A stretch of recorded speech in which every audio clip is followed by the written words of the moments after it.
আচ্ছা দেখেন এই ভিডিওর লিংকটা আপনাদের দিয়ে দিচ্ছি। হ্যাঁ হ্যাঁ, এটা একটু আগেকার, বাট মানে জেনারেল আইডিয়াটা সেম, কিভাবে র্যাম লাগাতে হয়। এটা 5 বছর আগেকারটা। নতুন রিসেন্ট কিছু আমি পিসি বিল্ড এরকম এত ডিটেলস পাই নাই, মানে উনি যেভাবে ডিটেলসই বলছে এরকম পাই না, এই জন্য আমি এটা দেখি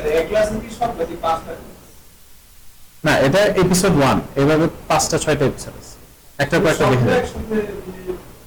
এটা তো সবগুলো একসাথে দেওয়া যায় না, মানে লিঙ্ক দেওয়া যায়।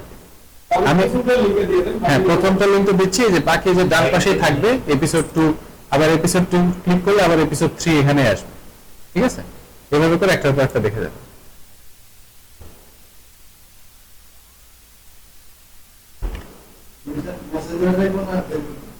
ইউটিউবে দেখবে,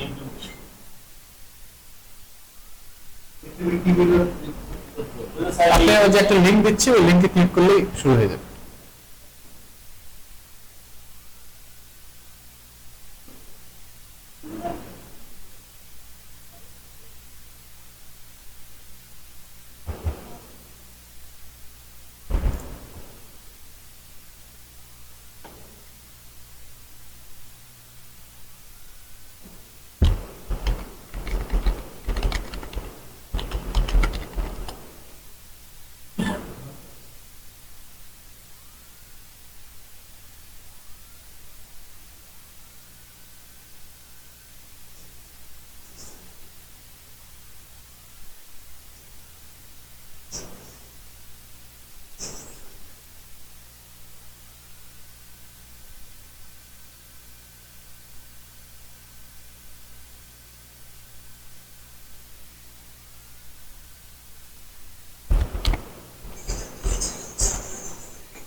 হ্যাঁ, এটা একদম প্রথম থেকে দেখবে।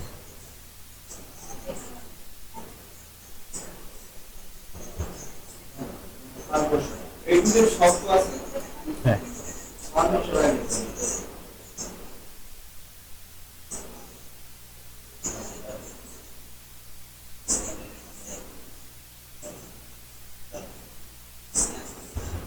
আচ্ছা দেখেন, আমরা মাদারবোর্ড নিয়ে পড়াশোনা করছিলাম, তাই না? এই মাদারবোর্ডের সাথে আমাদের সবকিছু মানে ইনপুট করতে হয়। এই যে মাদারবোর্ড আমরা যে পিসিটা বানাইলাম, পিসিটা কিন্তু আমরা শুধু এই যে এই 4 করা বক্সের মধ্যে কেসিং টেসিং নিয়ে আমরা পিসি বিল্ড করছি। এখন এটার সাথে বাকি সবকিছুর একটা কানেকশন রেডি করতে হবে, তাই না? কানেকশন গুলোর মধ্যে বাকি যে এক্সটার্নাল যে জিনিসগুলো আমরা ঢুকাই এটার সাথে, এটাকে বলে পেরিফেরাল ডিভাইস। যেরকম কিবোর্ড, মাউস, পেন ড্রাইভ বলেন, এই মনিটর বলেন, তারপরে যেন একটা স্পিকার লাগাইছে এখানে, সবকিছু এগুলো পেরিফেরাল ডিভাইস। এগুলো পিসির সাথে যে লাগাইতে হয় মাদারবোর্ডের সাথে। ঠিক আছে, তো দেখেন এখানে একটা মাদারবোর্ডের পিছনের সাইড, অর্থাৎ আমার মাদারবোর্ডের পিছনের দিকে দেখবেন অনেকগুলো পোর্ট আছে। এই পোর্টগুলোর মধ্যে আমরা বিভিন্ন কিছু প্রেস করি। তো বেশিরভাগ পোর্টে যে কমন যে জিনিসগুলো সেটা হলো ইউএসবি। ইউএসবি পোর্ট আপনারা চেনেন না? এই যে রেড কালার দেওয়া আছে দেখেন, যেখানে আচ্ছা সমস্যা নাই, রেকর্ডিং হয়েছে, রেকর্ডিং দেখতে পাবেন।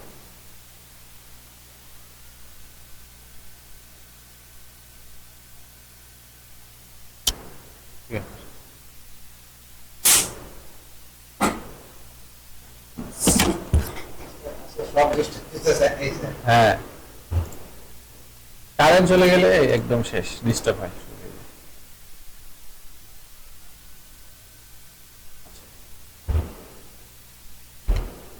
দেখা যায় এখন?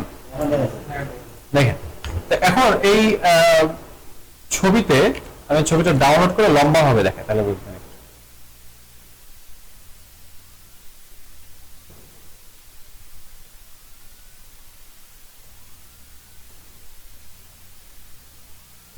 ছবিতে এখানে আমরা যে এই যে পোর্ট গুলো দেখতে পাচ্ছি বেশিরভাগই ইউএসবি পোর্ট। এটা ইউএসবি পোর্ট, এটা ইউএসবি পোর্ট, এটা ইউএসবি পোর্ট, এখানে আবার আরো 4টা ইউএসবি পোর্ট, বেশিরভাগই ইউএসবি পোর্ট পাবেন। এগুলোর সাথে কি আমরা লাগাইতে পারি? পেন ড্রাইভ লাগাইতে পারি, কিবোর্ড লাগাইতে পারি, মাউস লাগাইতে পারি, এমনকি হেডফোনও লাগাইতে পারি। এখন হেডফোনও ইউএসবি ইয়েতে চলে আসছে। তারপর এখানে দেখেন এইচডিএমআই লেখা আছে। এইচডিএমআই পোর্টটা কিসের?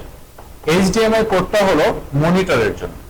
এখনকার যে মনিটরগুলো বের হয়েছে বেশিরভাগই মনিটর হলো একটা এখান থেকে একটা কানেকশন আসে, সেটা এই ইয়েতে লাগাইতে হয়, সেটা এইচডিএমআই পোর্ট বলা হয়। কিন্তু আগেকার মনিটর যেগুলো, সেগুলোতে দেখবেন যে ভিজিএ, সরি, হ্যাঁ, ওই যে দুই পাশে দুটো ইয়ে থাকে, এই যে এই জিনিসটা, এটাকে বলা হয় ভিজিএ পোর্ট। এটা বেশিরভাগই আগেকার মনিটরে হয়। যদি পুরাতন কম্পিউটার কেনেন তাহলে দেখবেন, হ্যাঁ, না সিটি মনিটর না, এরকম এলসিডি মনিটরেই পাবেন, এলসিডি এলইডি মনিটরও ভিজিএ আছে। হ্যাঁ, একটু আগের, মনে করেন 2020-এর আগে। তো মনে করেন এই যে এটা হলো মনিটর থেকে আসবে, মনিটরের এক সাইড এরকম থাকবে, আরেক সাইড এরকম থাকবে। একটা সাইড এরকম মনিটর, এখানে আমারটা যেরকম লাগানো আছে দেখেন, আমারটা এক সাইড এখানে লাগানো আছে, আর একটা সাইড ওখানে এসে ইয়ের সাথে লাগানো হয়েছে। ঠিক আছে, সেটার পোর্টটা দেখতে অনেকটা এরকম হবে। হ্যাঁ, এই দুই পাশে স্ক্রুটা, আসলে এটা মেইন পোর্ট না, এটা জাস্ট যাতে আটকে থাকে এই উদ্দেশ্যে আর কি। স্ক্রুটা জাস্ট ইয়ে করতে হয়। স্ক্রু ছাড়াও আপনি যদি নর্মালি প্রেস করে ঢুকিয়ে দেন তাহলেও কানেক্ট হবে, কোনো সমস্যা নেই। তো এটা আগেকার, বাট এখনকার বেশিরভাগই এইচডিএমআই পোর্ট হয়ে গেছে। এটা অনেকটা দেখতে ইউএসবির মতোই দেখতে। ওই মানে এই যে এটা যেরকম আসছে, প্রজেক্টরটা যেটা আসছে তারটা, সেই তারটা দেখবেন এইচডিএমআই পোর্টে অ্যাড হয়েছে। আর তাহলে হয়ে গেল, আমরা কিবোর্ড লাগালাম, মাউস লাগালাম। এখন নিচে এই যে গোল গোল যে জিনিসগুলো দেখতে পাচ্ছি, এগুলো কি? এগুলো হলো স্পিকারের জন্য, সাউন্ডের জন্য। ঠিক আছে, তো দেখবেন লাইন ইন যে সবুজ কালারটা, হ্যাঁ, লাইন আউট লেখা আছে, সরি, লাইন আউট, বা এটা স্পিকার আউট বলে। এই জিনিসটা নাম হলো যে স্পিকারের জন্য বা হেডফোনের জন্য, যেটা দিয়ে আমরা সাউন্ডটা শুনবো, সেটার জন্য এই সবুজটা। আর পিঙ্ক কালারের যেটা, সেটা মাইক ইন, মানে সেটা হলো আমাদের কথা রেকর্ড করার জন্য। মনে করেন সেটা যদি কিছু লাগানো না থাকে, তাহলে মনে করেন আপনি গুগল মিটে কোনো মিটিং এ আছেন, বা কাউকে কল দিয়েছেন ডাইরেক্টলি পিসি থেকে, তাহলে সেক্ষেত্রে কিন্তু আপনার কথা সে শুনতে পারবে না, এটা লাগানো থাকতে হবে। তারপরে এখানে আরো আছে দেখেন, লাইন ইন। এটা মূলত আমাদের নর্মাল ইউজ হয় না, এটা বড় বড় যখন ইউজ হয়, মনে করেন কনসার্টের যে বড় বড় থিয়েটার টাইপ সাউন্ড বক্স থাকে, হ্যাঁ, সেগুলোর জন্য লাইন ইন থাকে। ঠিক আছে, এগুলো কি আমি বুঝতেছি না, এগুলোর কাজ আমার জানা নাই, সাবস্টিটিউট হইতে পারে। আর এইটা হলো ল্যান। ঠিক আছে, এই যে এই অংশটা, এটা হলো ইন্টারনেটের জন্য। ইন্টারনেটের কানেকশনটা এখানে আমাদের দিতে হয়। কোথা থেকে? এটা কি কেবল? এই যে কেবলটা দিতে হয় সেটাকে RJ15 কেবল বলা হয়। ঠিক আছে, R15 চলে আসছে। ঠিক আছে, দেখেন এই যে RJ15 কেবল এখানে আছে, এই যে এগুলোকে বলা হয়, এগুলো কেবলের মাধ্যমে ইন্টারনেটের কানেকশন দেওয়া হয়, এগুলো ফাইবার কেবল বলা হয়। ঠিক আছে, তো এই কেবলের মাধ্যমে ইন্টারনেট কানেকশন কোথায় দিবে? এই জায়গাটা প্রেস করা হয়। মোবাইলে একটা ক্লিপের মতো থাকে, সেটা আটকে যায়, ওরা নরমালি বের হয় না, ওরা ক্লিপটা চেপে ধরে বের করতে হয়। ঠিক আছে, তাহলে আমরা আমাদের কম্পিউটারের সাথে পেরিফেরাল ডিভাইস গুলো কানেক্ট দিয়ে দিলাম। এখন কম্পিউটারটা কানেক্ট দেবো কার সাথে? মানে তার তো লাগবে, সেটা কানেকশন হবে পাওয়ার সাপ্লাইয়ের পিছনে একটা কানেকশন আসছে, দেখেন পাওয়ার সাপ্লাইয়ের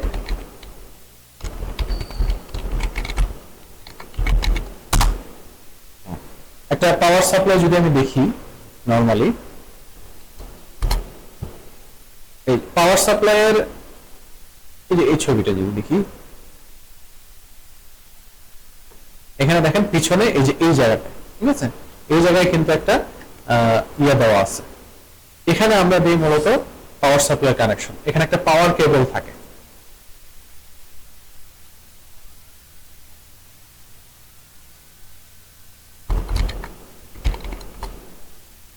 এই পাওয়ার কেবল এখানে দেখেন,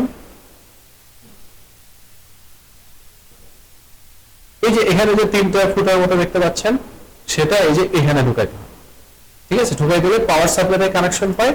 আর এই 3 প্লাগ তো যে কোনো জায়গায় লাগাতে পারেন, মাল্টি প্লাগে লাগাইতে পারেন, বা ডাইরেক্ট কারেন্টের যে সকেট আছে ওখানে লাগাই দিতে পারেন, কোনো সমস্যা নেই। এখান থেকে মূল হলো আপনার পিসির পাওয়ারটা আসে। যদি এই জায়গায় কোনো সমস্যা থাকে তাহলে পিসির কোনো পাওয়ারে আসবে না, যতই প্রেস করেন পিসি অন হবে না। ঠিক আছে, তো এখান থেকে পাওয়ার আসলো, কিন্তু আরেকটা পাওয়ার লাগে, সেটা হলো মনিটরের পাওয়ার। মনিটর তো আমি এখান থেকে পিসিতে কানেক্ট দিচ্ছি, কিন্তু মনিটরে আলাদা একটা পাওয়ার লাগবে না? সেই পাওয়ারটা কিন্তু দেখেন দেওয়া আছে এখানে, আরেকটা তার গেছে কালো, মনিটরের পাওয়ার কেবল।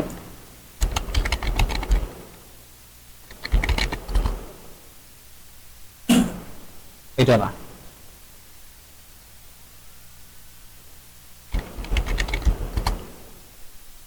মনিটরের পাওয়ার কেবল, আপনি এই যে পাওয়ার কেবল যেটা দেখাইলাম ওটার মাধ্যমেও দেওয়া যায়, আবার এই যে এরকম থাকে অনেক সময়, ঠিক আছে, এরকম একটা ছোট্ট এরকম থাকে, ওটার মাধ্যমে মনিটরের সাথে থাকে, আর এই মাঝখানে ব্যাটারির মধ্যে থাকে, আর অপর পাশে 3 প্লাগ বা 2 প্লাগ একটা থাকে। তাহলে পিসি থেকে আপনার সকেট লাগবে দুইটা, একটা হলো মনিটরের পাওয়ারের জন্য, একটা হলো আপনার পিসির পাওয়ারের জন্য, বুঝতে পারছেন? এখন সেটা যদি আপনার একটা সকেটে দুটো না থাকে তাহলে একটা মাল্টি প্লাগের মাধ্যমে দিতে হবে, ঠিক আছে? এই তো এইভাবে করে আমরা কম্পিউটারের কানেকশন দিই। আর ভেতরের কানেকশন কিভাবে দিতে হয় সেটা তো ভিডিও দিয়ে দিলাম, ওই ভিডিওটা দেখবেন, ঠিক আছে? তারপরে মোটামুটি এই কিছু বাদ দিলাম। ও, আর যদি সাউন্ড বা স্পিকার কোনো লাগানো থাকে, স্পিকার বলতে স্পিকার বক্স বোঝাচ্ছি, হেডফোন না, তো স্পিকার বক্সের কিন্তু আবার আলাদা পাওয়ার কেবল থাকে। তাহলে 3টা পাওয়ার কেবল, এইটা, মনিটর, স্পিকারের বক্স। আর যদি আবার সাথে সাথে ওয়াইফাই রাউটার কানেকশন থাকে তাহলে ওয়াইফাই এর আবার রাউটারের আবার একটা পাওয়ার কেবল থাকে, তাহলে 4টা পাওয়ার কেবল। সুতরাং আপনার একটা মাল্টিপ্লাগ লাগবে যেটাতে অ্যাটলিস্ট 4টা পোর্ট থাকবে, ঠিক আছে? এই 4টা পোর্ট, ও সরি 5টা পোর্ট থাকবে, কারণ কি এখন আমরা এই সাদা অণু যেটা দেখতেছেন সেখানে আবার আলাদা পাওয়ার কেবল থাকে, সেটার পাওয়ার কেবল থাকে, রাউটারের পাওয়ার কেবল থাকে, মনিটরের পাওয়ার কেবল থাকে, পিসির পাওয়ার কেবল থাকে, আর যদি স্পিকার থাকে এক্সট্রা সেটার পাওয়ার কেবল। এটা তো স্যার রাউটার ওই পাশেরটা কি? ওটা অণু বলা হয়। ওইটা হলো আপনার যে ইন্টারনেট যারা সার্ভিস দিবে তারা ওইটার মাধ্যমে ইন্টারনেটটা দিচ্ছে। ওখানে ডাইরেক্ট আসা যায়। হ্যাঁ, ওখানে ওই যে দেখেন একটা হলুদ তার গেছে, এই হলুদ তারকে বলা হয় অপটিক্যাল ফাইবার। হ্যাঁ, ওইটা একদম ফাইবার বলতে সুতার মতো একদম চিকন তার, ওইটার মাধ্যমে এই অণুতে আসে। আর অণু থেকে দেখেন একটা RJ15 কেবল আসছে রাউটারে, রাউটার থেকে কেবল আসছে আপনাদের সবার পিসিতে, বাট সেটা নরমালি রাউটার থেকে আপনি 4টা পিসিতে, সরি 1 2 হ্যাঁ 4টা পিসিতে কানেক্ট দিতে পারবেন, কিন্তু দেওয়া আছে এটা 1 2 3 4 5 6 7 8 9টা পিসি দেওয়া আছে।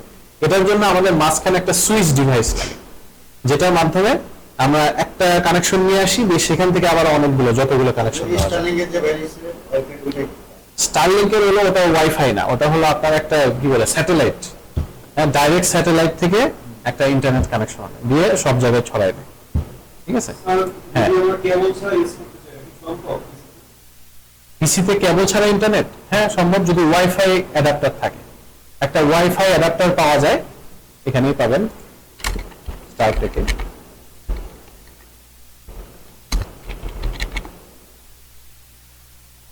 মানে স্যার কি স্টারলিংক ওয়াইফাই ব্যবহার করতেছেন নাকি? না না, স্টারলিংক এমনি নরমাল ওয়াইফাই, স্টারলিংক আমরা নিতে নিইনি। এই যে এরকম ওয়াইফাই ইউএসবির সাথে থাকে, ইউএসবি ঢুকিয়ে দিবেন, আপনার পিসি ওয়াইফাই হয়ে যাবে। তখন এখানে আপনি এই যে ল্যাপটপে যেরকম আমরা এখানে ক্লিক করে ওয়াইফাই কানেক্ট করি, সেরকম এখানে একটা সিস্টেম চলে আসবে, এখানে আপনি ক্লিক করে ওয়াইফাই কানেক্ট করে দিবেন, তাহলে তারের ছাড়া কানেক্ট করবে। বাট ওয়াইফাই কানেকশন একটু স্লো হয়, আর ডাইরেক্ট তারের কানেকশন একটু ফাস্ট হয়। সো সুযোগ যদি থাকে ডাইরেক্ট কানেকশন তারের নিবে, ঠিক আছে? ওয়াইফাই কানেকশন দিয়ে স্লো হয়। তো এইটা হলো কানেক্টিভিটি, হ্যাঁ। আর এই ভিডিওটা আপনারা দেখবেন, একটার পর একটা দেখাই। ফার্স্টে শুরু করে মাদারবোর্ড থেকে, মাদারবোর্ডে কোথায় কি লাগাতে হয়, পিন, ছোট ছোট পিন লাগাইতে হয় কোথায়, বিভিন্ন ধরনের মাদারবোর্ড দেখাইছে। প্রত্যেকটা কম্পোনেন্ট একটার সাথে একটা, ওর এপিসোড 2 সরি এপিসোড 1 থেকে শুরু করবেন, দিয়ে তাহলে বুঝতে পারবেন কিভাবে লাগাইতে হয়, ঠিক আছে? আচ্ছা, তো এইটাই গেল কানেক্টিভিটি। তাহলে আমাদের হার্ডওয়্যার মডেল মোটামুটি এগুলোই। আমরা এখন পরীক্ষা নেওয়া শুরু করি, ঠিক আছে? আপনারা সবাই আপনাদের একটু করেন, ওয়াইফাই সরি হোয়াটসঅ্যাপটা লগ ইন করেন। যারা হোয়াটসঅ্যাপ লগ ইন করতে পারেন কি সবাই? না, পিসিতে কানেক্ট করতে হবে। হ্যাঁ, মানে ওয়াইফাই মাধ্যমে হ্যাঁ লিঙ্ক ডিভাইস করে রাখেন, যাওয়ার আগে একটু লগ আউট করে দিন, আমি ওয়াইফাই সেন্ড করবো আর কি লিঙ্কটা। হ্যাঁ, আমি করে দিচ্ছি। চালু হয়েছে, আপনার পিসি চালু হয়েছে, জাস্ট এই মনিটরটা, এটা টিভি তো আলাদা করে একটু চালু হয়েছে। সবার নিচে দেখেন একটা বাটন আছে, দেখেন এই বাটনটা প্রেস করতে হয় জোরে, বুঝছেন? দেখেন এই লাল লাইটটা চলে যাবে, তার মানে প্রেস হয়েছে। ধরে থাকা লাগবে, চলে গেছে না? এখন এর আসবে।